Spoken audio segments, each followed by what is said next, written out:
We spend the first half of life climbing a ladder, only to discover it's leaning against the wrong wall. It's raining tonight in Küsnacht. The air smells of wet wood and ink.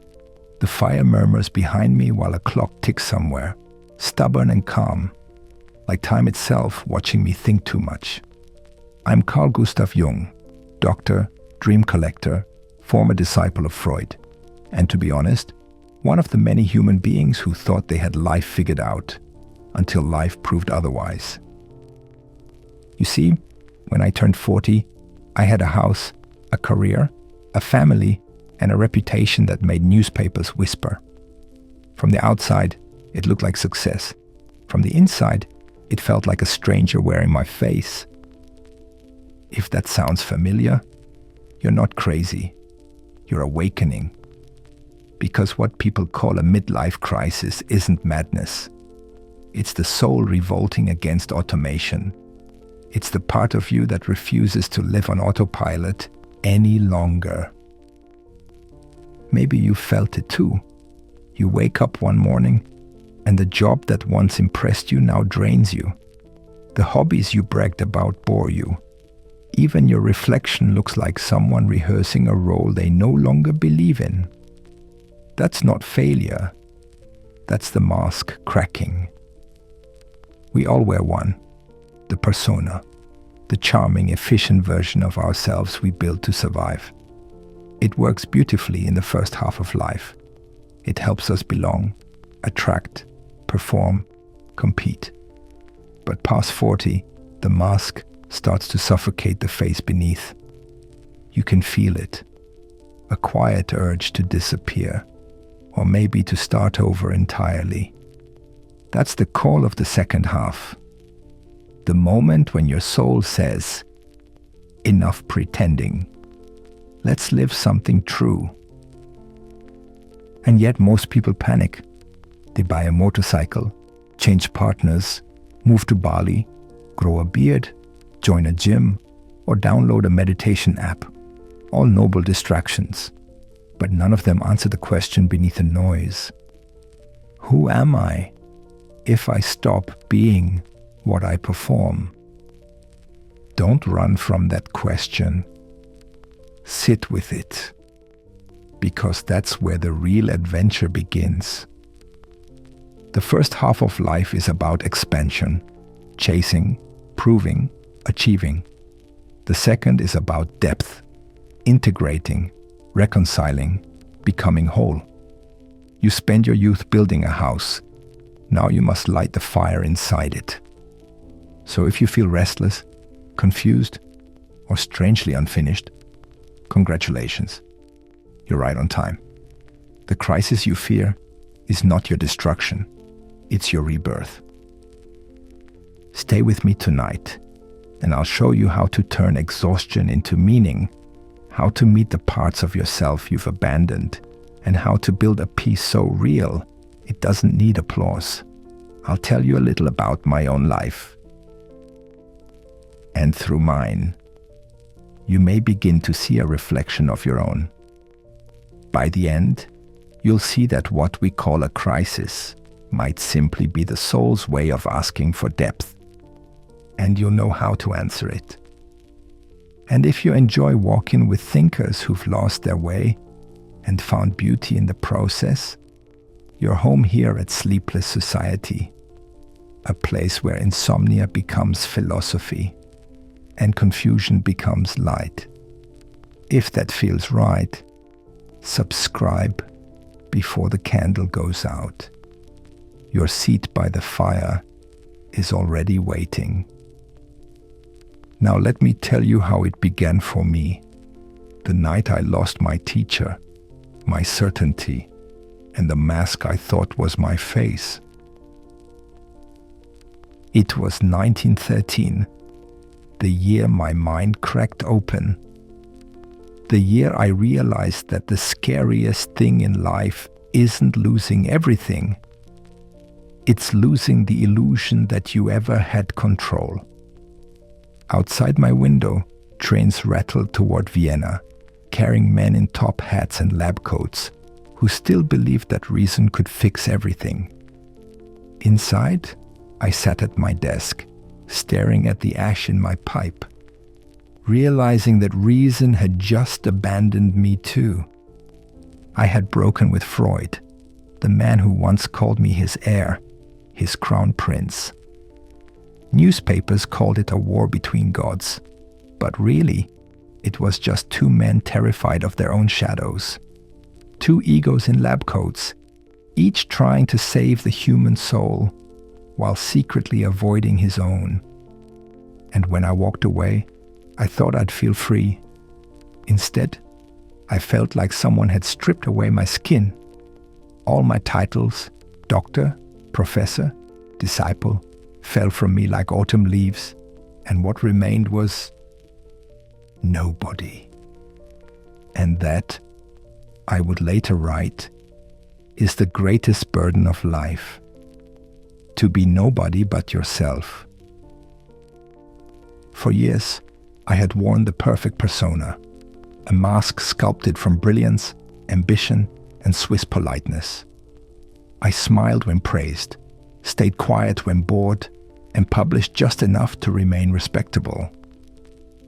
But when the applause faded, there was always that faint echo, a small persistent whisper asking, "And who are you beneath all this performance?" You know that voice, don't you? It visits you after the promotion, after the wedding, after the 10th photo of your perfect vacation. You've built everything you were supposed to. The job, the partner, the house with neutral walls and smart bulbs. Yet somehow, your reflection looks like a stranger rehearsing a life they never chose. That's where I was, standing between two lives, the one that impressed others and the one that refused to die inside me. At night, the real one started fighting back. I began to dream. Not dreams you can laugh about over coffee, but the kind that unsettle your bones. Rivers of blood, faces rising from black water, prophets whispering in languages I didn't know, but somehow understood. It was as if the soul of humanity had decided to move into my living room without paying rent. By day, I pretended to be fine, lecturing, diagnosing, sipping tea like a civilized man. By night, I was losing my mind in color and symbol. Perhaps I was mad, or perhaps madness was the only honest thing left. So I stopped running from it. I took a deep breath, picked up a brush, and began to draw. I wrote. I talked to the voices in my head, not to silence them, but to listen. That's how the Red Book was born. Not out of genius, but out of necessity. Freud said the unconscious was just a vault of repressed shame. But I saw something else. A whole landscape, wild and divine, filled with archetypes older than language itself. I realized that to heal the mind, you must first enter its myths. And maybe that's what your so-called midlife crisis really is. It's not failure, it's initiation. The moment your old mask starts cracking and your soul whispers, "Enough pretending, let's live something true."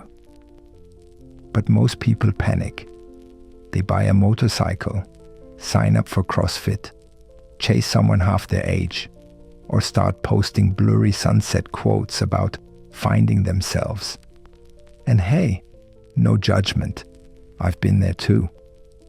But what you're really trying to escape isn't boredom. It's silence. That silence is the most expensive thing you'll ever face. It doesn't care about your resume or your abs. It only asks one question. Who are you without a story? And that's when everything you built, your success, your persona, your routine, turns into quiet. And that quiet begins to hum. Not with emptiness, but with truth. So here's what I learned. When that moment comes, when life removes your costume and says, "Time's up, show me the real one," don't run. Sit down, pour some tea, listen, because that silence isn't there to destroy you. It's there to introduce you to yourself. And that's when success turns into silence. And silence starts asking questions you can no longer postpone. You too wear a persona, the worker, the parent, the achiever. But what happens when the mask grows tight and the face underneath can no longer breathe? It starts quietly. The laughter at dinner feels rehearsed. The compliments bounce off you like rain on glass. You spend your days writing emails that mean nothing, and your nights scrolling through other people's highlight reels, wondering why your own life feels like a rehearsal for something that never premieres. I know that look. I've seen it in every patient who ever sat across from me, pretending everything was fine. The polished smiles, the casual, "I'm just tired," the sentence that always ends with, "But I'm grateful." Gratitude has become your armor, hasn't it? You whisper it like a prayer to avoid the deeper truth. You don't feel alive. I once thought burnout was a modern disease, but it isn't. It's the ancient human cry for meaning, echoing through the noise of progress. You've built a life that looks perfect on LinkedIn but hollow in the mirror. You've mastered productivity, delegation, communication, everything except yourself. You optimize your calendar but neglect your soul. You attend leadership workshops, but not one on loneliness. You upgrade your phone 17 times. When was the last time you updated your inner life? Don't blush. I've done it too. We all have. We've built machines to make us faster, stronger, richer, but not one that helps us face our reflection without flinching. The problem isn't ambition. It's direction. In the first half of life, you chase expansion, more goals, more recognition, more validation. The ego drives, and it's an excellent driver, until it hits a road that doesn't lead anywhere. That's when the second half begins, not with a celebration, but with a collapse. The self, long ignored, knocks softly at first, then violently. "Enough pretending," it says. "You've climbed the ladder. Now look at the wall it's leaning on." The first half of life serves the ego. The second must serve the self. What was once ambition becomes yearning. What was once expansion becomes depth. I see it everywhere. Marriages ending not from hatred, but from invisibility. Partners who still share a house but no longer share a heartbeat. Men and women who've spent decades performing success and suddenly realize they never rehearsed truth. The midlife crisis isn't about aging or boredom. It's about the soul rebelling against efficiency. You've been taught to build a career, not a consciousness. To fix problems, not to face questions. But the questions are coming anyway. They always do. Here's what I've learned. The crisis is not punishment. It's invitation. An invitation to descend, to drop the mask, the title, the armor, to remember that beneath every persona lies something raw, frightened, and astonishingly alive. You don't need to reinvent yourself. You need to meet yourself, the parts you've silenced, postponed or left behind in the name of progress. That's where the real psychology begins. Not in the mind, but in the depths. And so, one night, I closed the laboratory, opened my dreams, and stepped into the dark. Winter, 1914. The world outside was freezing, and so was I. The lake behind my house in Küsnacht lay under a skin of ice, silent, still, mercilessly calm. Inside, a single candle flickered on my desk as I opened my journal and wrote the strangest words I had ever dared to write. My soul, where are you? I wasn't practicing psychology anymore. I was calling for help. People later called it madness. I called it listening. For the first time in my life, I stopped analyzing and started hearing. Not patience, not data, not dreams belonging to others, but the quiet pulse of my own inner world. At night, visions came. A serpent uncoiled through fire. A child appeared, small, radiant, yet infinitely ancient. A wise old man stood by a tree, speaking in riddles I barely understood. My rational mind panicked. My professional ego tried to classify it. But the more I resisted, the louder the images became. So I surrendered. I wrote down everything. I painted what I saw. I let the imagination guide where science could no longer follow. And that's how the Red Book was born. Not from theory, but from necessity. I discovered something shocking. The world inside is as vast as the cosmos outside. Every myth, every god, every fear humanity has ever known still lives within us, waiting for acknowledgement. It terrified me. I had spent my career building walls of logic, and now those walls were crumbling. But that collapse wasn't destruction. It was invitation. To be reborn, you must enter the cave you fear. Because, as I later wrote, the gold lies in the dragon's cave. The dragon is everything you've avoided. Your anger, your guilt, your loneliness, your unlived desires. You think running away will save you, but avoidance only feeds the beast. The moment you turn to face it, you discover it was never a monster, only a messenger. That descent, the therapy, the dreams, the silence, isn't regression. It's initiation. Today we give it modern names: burnout, depression, emptiness. But the soul still speaks the same ancient language. It says, stop, listen, descend. Not every silence means something is wrong. Some silences are sacred. You might enter them in therapy, through journaling, meditation, or long walks by yourself, and it will feel like falling apart. But in truth, you are falling inward. I won't romanticize it. It hurts. It dismantles everything false about you.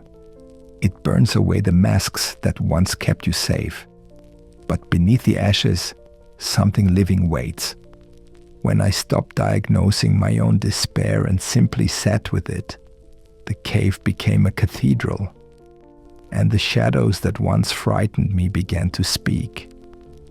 Because down there, beneath the noise, I met someone I had avoided all my life, my shadow. I light another candle. The flame trembles for a moment, as if it too were afraid of the dark surrounding it. The shadow, I once wrote, is everything you refuse to be and everything you already are. For years, I thought enlightenment meant purity, rising above instinct, mastering emotion, controlling desire. But life, with its quiet mischief, taught me otherwise. You spend your youth building light. Midlife asks you to befriend the dark. At first I resisted. I wanted to be the doctor, the wise man, the savior of others. Anything but the frightened, angry, jealous creature hiding in the corner of my own psyche. But denial is exhausting. Eventually the darkness catches up, and it brings a mirror. When I looked into that mirror, I saw the man I didn't want the world to see. Arrogant in his intellect, jealous of colleagues, terrified of madness, secretly craving admiration while preaching detachment. It was painful, yes, but it was also strangely liberating. Because once you admit you are both saint and fool, the war inside you starts to end. You cannot become whole by polishing only the bright parts. Most of us spend our lives curating ourselves like exhibitions. The good parent, the resilient worker, the optimistic friend. We hide our envy behind productivity, our rage behind reason, our sadness behind smiles. But what we repress doesn't vanish. It waits. The gentleman eventually meets his anger, not to harm, but to protect what matters. The busy mother reclaims her desire, not as rebellion, but as remembrance of her aliveness. The overachiever dares, for the first time, to be still, and discovers that rest isn't weakness, it's honesty. The shadow once feared becomes a teacher. It shows you that your so-called flaws are not enemies to destroy, but signals to understand. Behind every vice lies a virtue misdirected, pride masking dignity, greed disguising hunger for life, fear concealing sensitivity. One does not become enlightened, I wrote later, by imagining figures of light, but by making the darkness conscious. That sentence has been misunderstood. I never meant that we must glorify darkness or drown in it, only that denying it keeps us fractured. Light is born through contrast. The candle glows because of the night around it. If you can laugh at your own contradictions, really laugh kindly, without judgment, you begin to see what healing truly means. It's not perfection, it's integration. So tonight, if you find yourself ashamed of your shadows, remember this: even the sun casts one. To be human is to carry both. And once you stop fighting your shadow, something miraculous happens. The self begins to speak. The storm outside has quieted. The wind rests against the window like an exhausted guest. Dawn seeps into the room, pale and forgiving. The candle has burned low, but it's still alive. A single point of light surrounded by what remains of the night. I watch it flicker, fragile and determined, and I think, maybe that's all we ever are. Small flames, trembling against eternity, yet refusing to go out. This, I realize, is a true second birth. Not physical, but spiritual. The moment when the noise of ambition finally fades and something larger, quieter, begins to form inside you. It's not about starting over with a new career or a new identity. It's about listening to what's been whispering underneath all along. The self doesn't arrive with applause. It appears in the silence after the storm.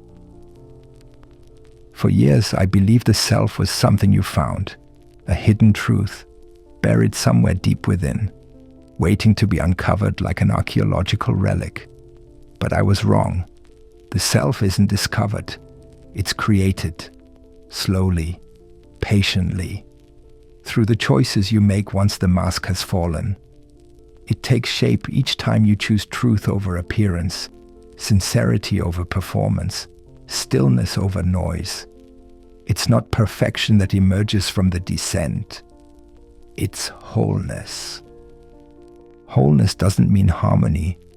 It means inclusion of everything you are. The parts that shine and the ones you hide. The courage and the fear. The tenderness and the anger. The self is like a circle forming around chaos. A quiet order growing where fragmentation once ruled. Every fear, every memory, every contradiction you've met in the dark becomes part of that circle. Nothing is wasted. Even your wounds become architecture. When you finally stop trying to be perfect, you start becoming real.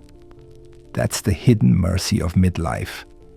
You've lost the illusions that youth needed to survive, and what's left, stripped, humbled, raw, is the beginning of authenticity. You can feel it, can't you? That subtle pull to simplify, to return to what's essential, to stop proving and start being. You no longer want more time. You want presence. You no longer want admiration.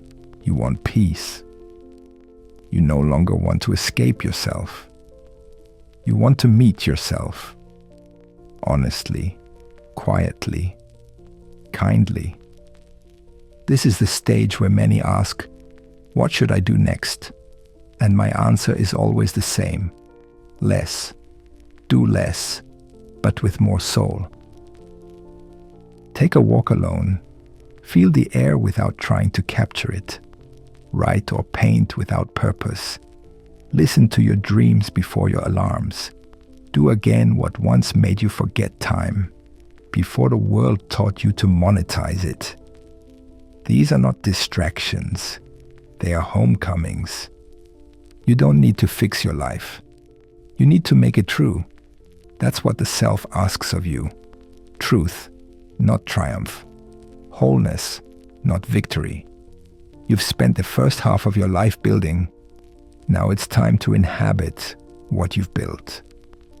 At 40, the questions change. The goal is no longer to succeed. It's to become real. To look at your own reflection and no longer see a resume, but a rhythm. To measure your days not by progress, but by presence.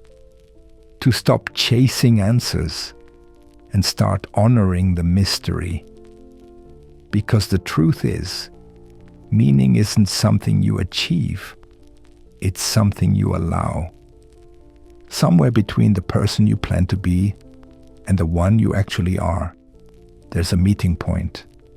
That point, fragile, fleeting, honest, is the self. It's not a destination. It's a relationship. You don't build it with control. You build it with sincerity. Each act of honesty, each small rebellion against your false self, shapes its edges. You begin to notice beauty again, not the kind that shouts, but the kind that waits.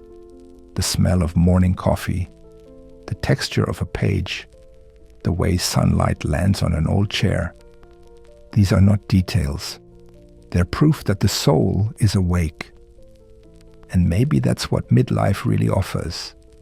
The chance to trade greatness for grace. To stop trying to outshine the world and start belonging to it. You stop asking, what do I want from life? And start wondering, what does life want from me? The answer comes slowly, but when it does, it's simple.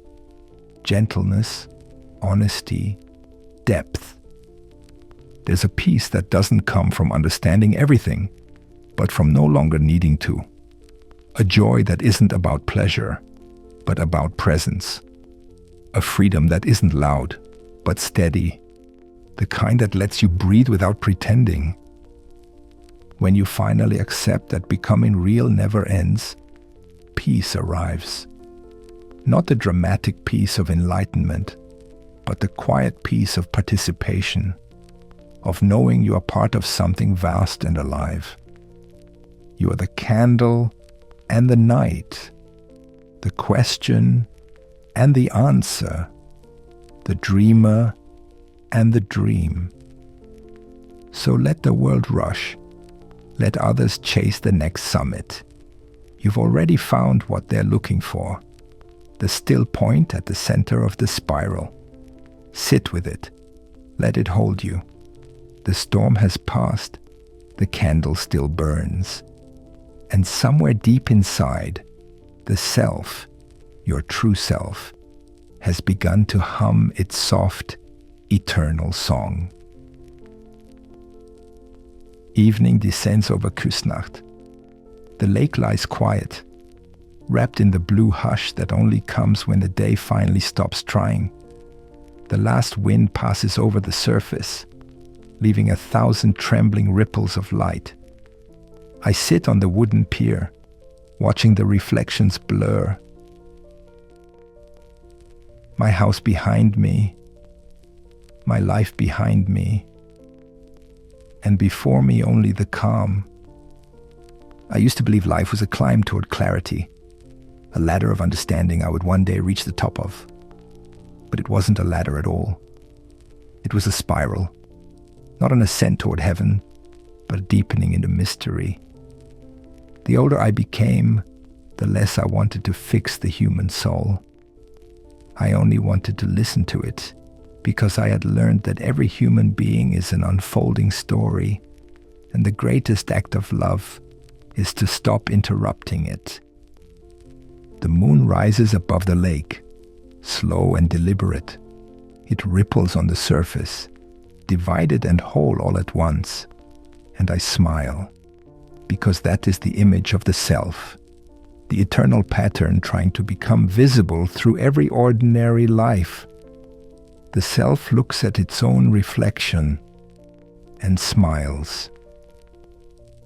I have spent my life between two worlds, science and myth, reason and dream.